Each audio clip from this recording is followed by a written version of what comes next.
Hi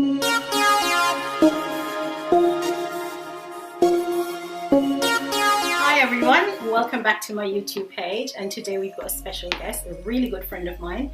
This is Robin to us, to all his friends, but he's got another name. What's your name? Raoban, which is Robin in Paleo Hebrew. Wonderful. So for us, it's just Rob or Robin, but if you see him on the street, use his government name, okay? Anyway, so we are doing 10 questions. We're doing a book review, but we're just making it a little bit different, where I'm going to ask Robin what he's been reading. Because it's nice to see what other people read and not just myself. So anyway, I've got 10 questions on my phone, so I'm going to be looking down on my phone and just asking the questions. But before we get into the 10 questions, Robin, do you want to tell my audience what you're reading at the moment? At the moment, I've been reading 2 books in particular. One is by Harold Bloom, which is Jesus and Yahweh. And the other one is by, I think, Miranda Kaufman, if my memory serves me correct.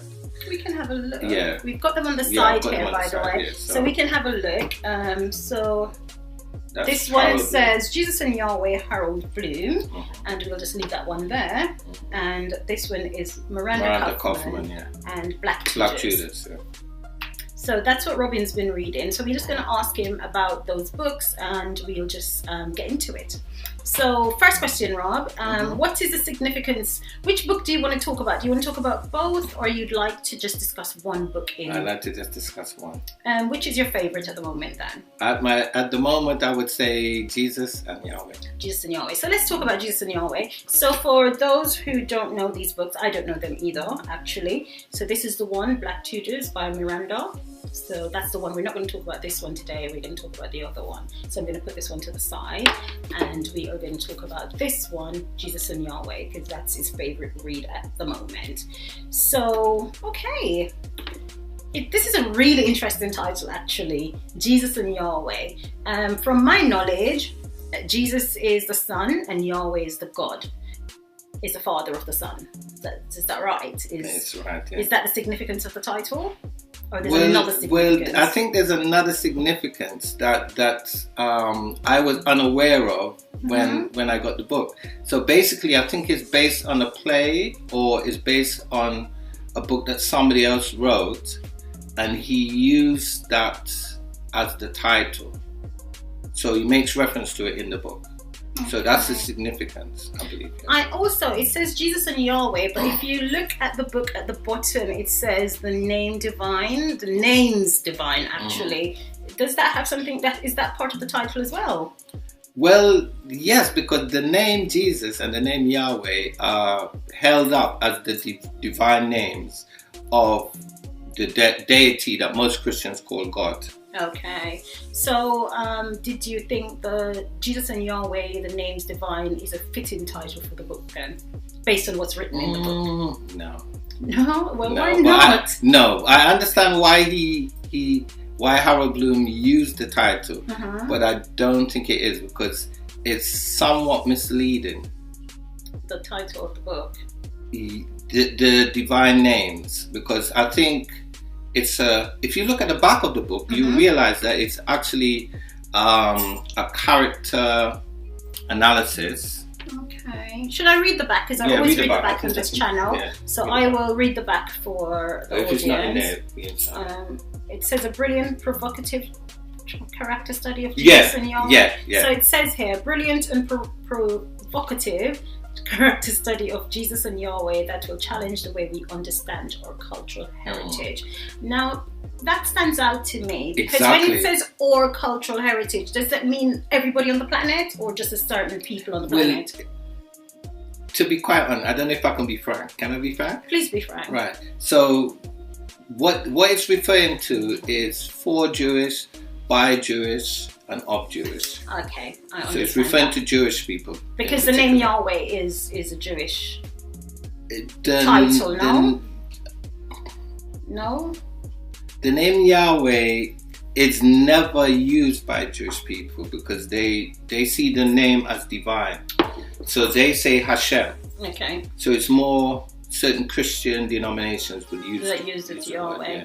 So that means it's not fitting, and you've explained to us it's because the name Yahweh is actually divine and it's not the same. Kind of. Okay, you're keeping that one close to your chest. So we're going to move on to question number 2. As I said, I'm going to be looking down on my phone. What were the main themes of the book? Now, that's an interesting question. You might have a few themes. Just choose the most important ones. I think the most important theme was mentioned in the back cover, which is a character analysis, but also there was a sub-theme going on in the book, which is an analysis of different religions and the way that they view the names. So that was taking place within the book too. Okay, so do you think the sub-theme was running side by side with the main theme of the book? It was. Okay, do you want to tell us what the sub-theme...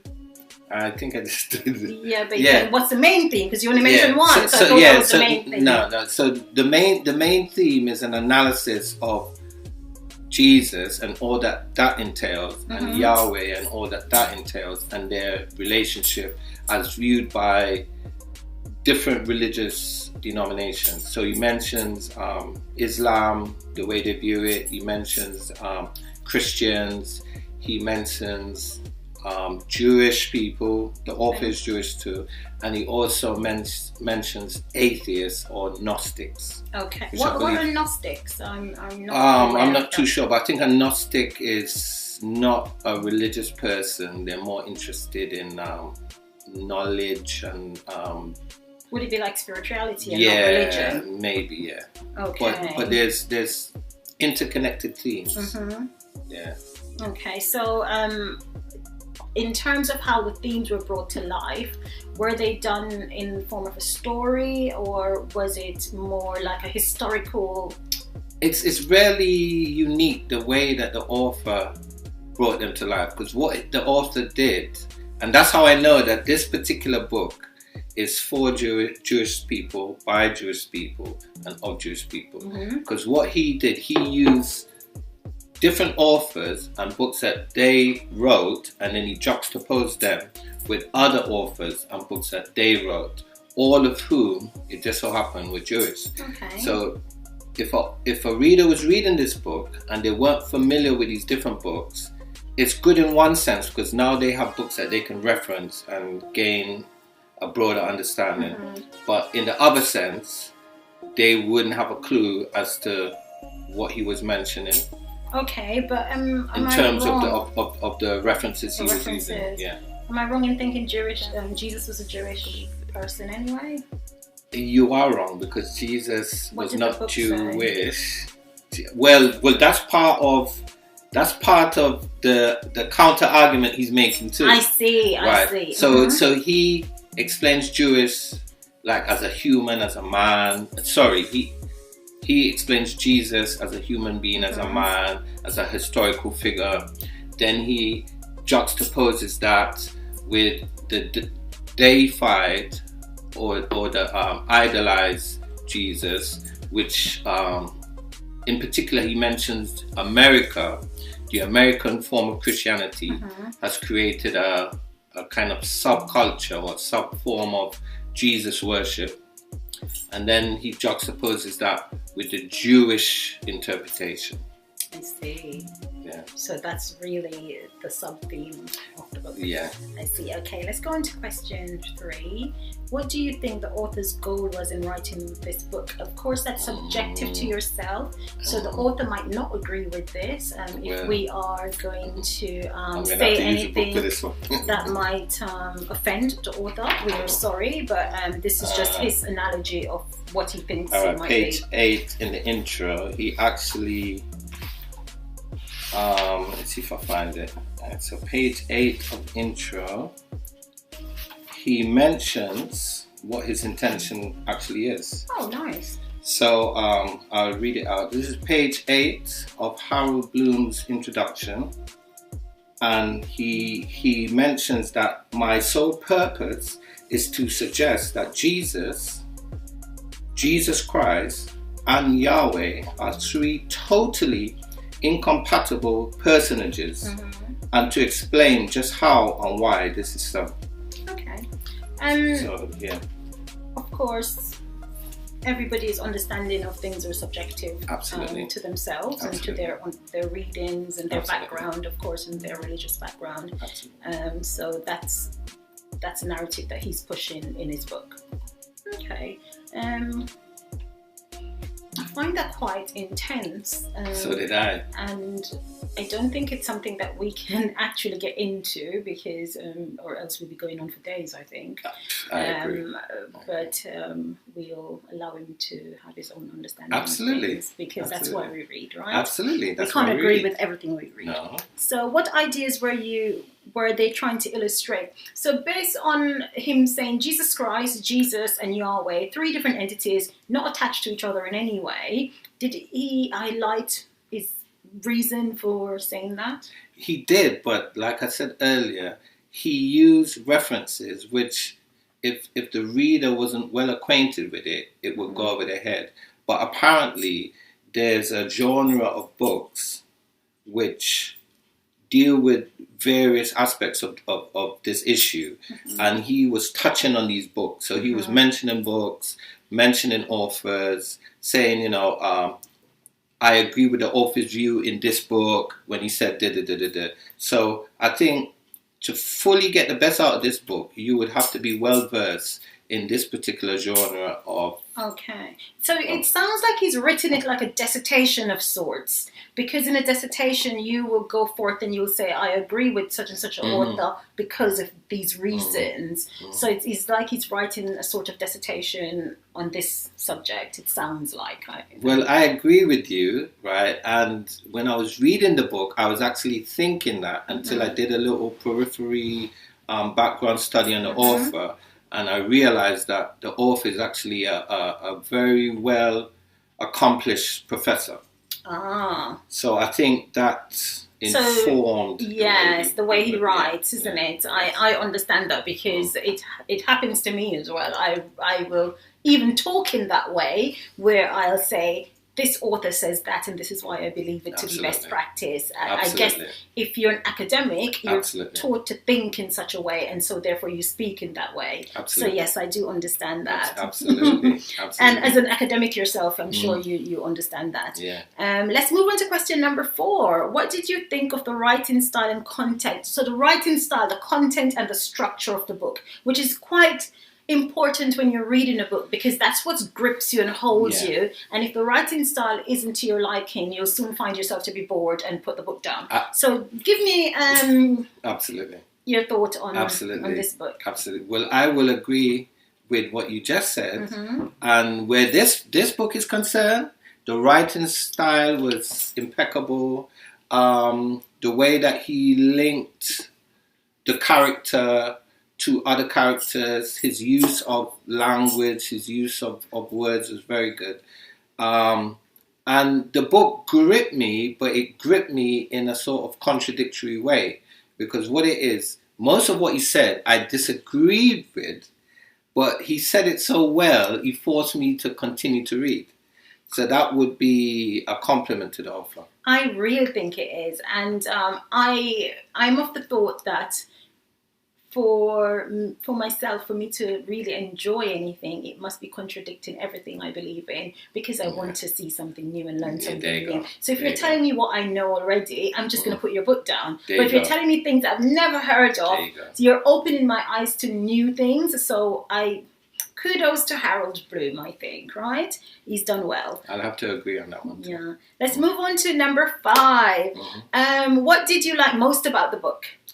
What I like most about the book was that it challenged the way that I view things. A lot of what he was speaking about, I've actually done intensive study on.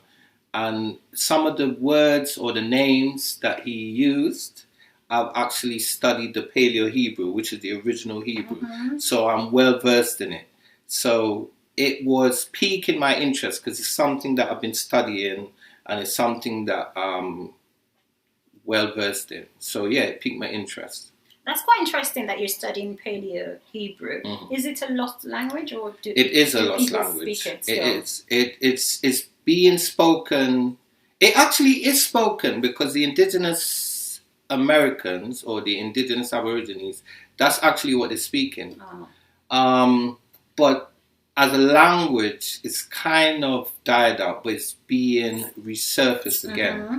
So there's quite a lot of young people now that are learning it and are speaking it. Do you know if they're doing courses in universities like No. Oxford, Harvard, No, those no, universities? no. So it's just people who are interested that will go and find Yes, out and yes. read up on it. Yes. That's not bad at all. So what do you think is your least favorite thing in the book that you read this and you probably gave a laugh like that and think, what is going on here? Mm-hmm. Well, my least favorite thing about the book is also the thing that I liked about the book and that it challenged me. But my least favorite thing about the book was that I find it a bit misleading, because anybody that studies ancient languages, especially in the area, what they call the Fertile Crescent, which is the Babylon, the what we now call the Middle East, Israel, which is on the continent, the Northeast Africa is on the continental shelf of Africa, Egypt, even Kush, they didn't have a vowel system. Yeah, that's number one. Number two, the letter J is a modern construct. So the letter J has only been around for 600 or 700 years. So this is well known. Anybody that studies languages would know this. So that's why I find it a bit misleading, because this information is known. But do you think he's doing that because he's writing for people like me who didn't know that? No. So you've just dropped some knowledge on me, Yeah, no, and I had no clue. Yeah. And if you'd put something there, and I'd be like, what is he talking about? But he's used Jesus, and everybody knows what that is. So do you think he's done that to pull the audience in because he didn't want them to be confused? No. And you notice I said no more than one. And the reason why I say no is because, number one, any professor or any educator would have the skill set or the knowledge of transferring information. So they would not transfer information that is incorrect, and if they did, they would correct it. So knowingly transferring incorrect information and being a sterling professor leads me to believe that he's misdirecting. That's number one. And number two, because the audience is specifically a Jewish audience, therefore Jewish people on the whole would understand what he's saying and they would get the message, where somebody like myself or yourself may not. So that's why I think he used the language that's best suited for his particular audience, which I believe would be. I think I like that about it. Yeah, I liked it too. I like when my authors speak to me as an individual, and if he's writing and speaking to the people who he's written the book for, and they'll understand the context of it, I think he's done well. Absolutely. But if anyone's watching this video and they know Mr. Blue, he can leave a comment down below. Absolutely. And we'll be happy and by the way, I enjoyed the book. I'm still reading it, so I enjoyed the book. And I've marked it up too. Yes, I did see that. I was going to show that actually. There's quite a few markings in the book. Just look at the front of the book alone. He's written all sorts. That's the Paleo Hebrew. So Paleo Hebrew and more and more and more. So yeah, I can see that he's enjoyed the book. Number 6. Are there any books that you can compare this book to? That's why I brought the other book. Okay, so you can compare it to Black Tudors. Yes. That one. Right. These are both Jewish authors. Kaufman's is a Jewish man, absolutely. Right? Okay, so they're understanding each other's language then, basically. Okay. Number 7. How did the book make you feel? What emotions did it evoke? Did it evoke, oh yes, I enjoy this, or was it It evoked a challenging and also an appreciation of somebody's knowledge and understanding and effort to put out a book. So I appreciate the work that was put in to write that book, and I appreciate the skill in which it was written, but at the same time, it challenged me because what I know, and what I've studied, a lot of it contradicts it. So that's kind of the emotions that it evokes. That is quite emotional roller coaster, though, to read something in direct contradiction to your beliefs. But it gives you the chance to step back and, you know, rethink all the things you believe. And either you come out of that stronger in your beliefs or you come out of that thinking, there's a few things I need to tweak about what I believe. Well, just to add to what you just said, what I believe is not based on belief. It's based on facts or what I have studied to show to show that it's correct. So when I was younger, I believed what I was taught. I believed what the pastors or the priests told me. I believed what my teachers told me. I even believed what my parents told me. But as an adult, I've studied things for myself. So my knowledge base is what is based on what I know or I can prove to be correct. So it's not so much belief based, although I must say though it is contingent on belief. I must say that everybody's truth is different. Absolutely. And that's something that we should encourage, because if everybody's truth is the same, then humanity will all be the same. And we enjoy and celebrate differences, don't Absolutely. we? So what would be my truth might not be your truth, but we come Absolutely. together and we enjoy each other's truth. Absolutely. Right? So Absolutely. we are not saying that Mr. Bloom or Miss Kaufman doesn't have the truth. We're saying that Robin's truth is different from theirs. In a nutshell, absolutely. So question number 8. I really want to hear the answer to this one. Would you recommend it to a friend? This book, yes, I would. This book, I would recommend it to a friend. However, I would have to, how to put it? I would have to explain certain things before, because if I didn't explain certain things before, I would be co-signing everything in the book as correct, and it's not. So I would recommend people to read it, especially people that are interested. So it's not according to yourself, though, because you might recommend this book to someone who thinks everything in the book is correct and agrees with everything in the book. No. A person could agree with whatever they want to agree with. You know, it's not my role as an educator or as a human being to tell people what to think or tell people what they should or should not do. But in the same instance, if I'm going to recommend anything to anyone, and there's what you can call ambiguities or conflicts of interest, it would be a requirement for me as a human being or the person that I am to, inform them of such. I think we'll disagree on that point. And the reason why I'll disagree with you is I wouldn't recommend a book to anyone personal and tell them to look out for these shortfalls. I would allow them to find and then have a conversation themselves, after. And then have a conversation after. Yeah, I would probably work. hand the book and say, this is a really good read. Have a read and tell me what you think. That's what I'm of the mind frame of that. But then, as I say, we're all different flowers in the same garden. So it's good when we shine in different ways, right? Okay, number 9. So we're getting to the end. Number 9. What scene would you point out as the pivotal moment in the narrative? So, like, when did you see the narrative change and develop and grab your interest or not? Lose your interest? Well, there's no pivotal scene per se, because the author sets out in the introduction, which I read out, what his intention was, right? But so reading through the book, what he demonstrated was his ability to connect concepts with different concepts, to bring certain points to the fore to illustrate what his intention was, which he laid out. So he was honest in his intention. And there were certain aspects of the book where he almost went into a character analysis of religion itself.